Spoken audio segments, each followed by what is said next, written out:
But I also want to talk about, a company in your neighborhood, Sling. They are actually, with the collaboration with the university, were converting their. In Switzerland, yes. I Yeah. think it was Sling 4 that they were converting into Yes, electric, right? correct. Yeah. So that's also an exciting development. Sling are a very exciting company. I think I at love this Sling. stage they are the biggest producer of aircraft in South Africa. There are a few In the other world. I mean, minor I'm a big fan of producers. Sling. Yeah. I have to be honest. I Yeah. have been long planning to build a Sling myself. The high wing version, the new one. Yeah. No, Well, it's a definitely, I beautiful will aircraft. definitely Yeah. do that. Yeah. No, they're based up in Johannesburg, near to the OR Tambo International Airport. So in Benoni, I think the area there is Paul Benoni, which is adjacent to the airport. But very exciting company doing some very exciting things.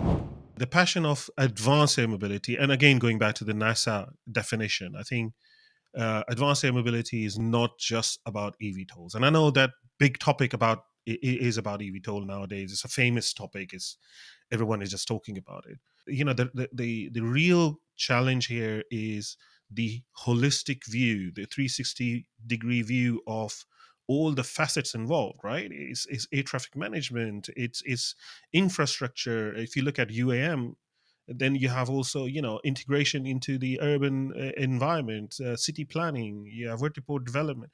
All of that is a lot of work that need to be done to make this entire advanced air mobility thing a reality. If you want to really have the ability for all these drones flying around and delivering our packages and saving lives, I think that's going to be really how we will get there. And one of the things we will talk about, Gary, is the initiative that I have been working on that matter, because I wrote that entire paper by myself, but I'm not an expert in everything, and we need people like you. So what I am doing is opening up an open source organization called Open AM Organization.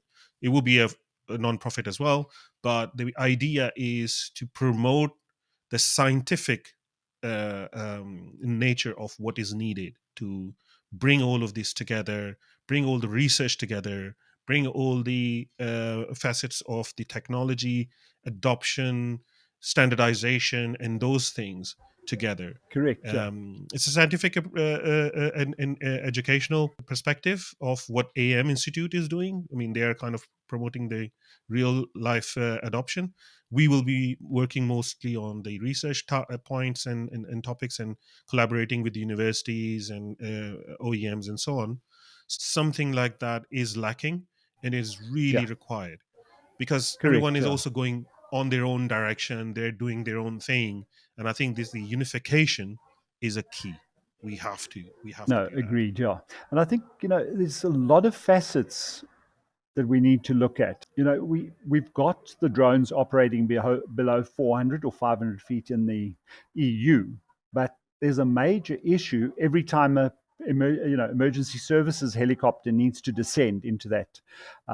Or police helicopters. You've got to take those things into account, and you've got to start Exactly, uniting or exactly. unifying all of this, because you know we've had a lot of incidents where private drones have been getting in the way of helicopters. The problem now is, if you've got commercial helicopters operating in an area, uh, how good is your system in terms of applying some sort of geofence, or actually communicating with all those drone operators to say, okay, steer clear of this area immediately because there's a police or emergency services helicopter that now needs to land in that area.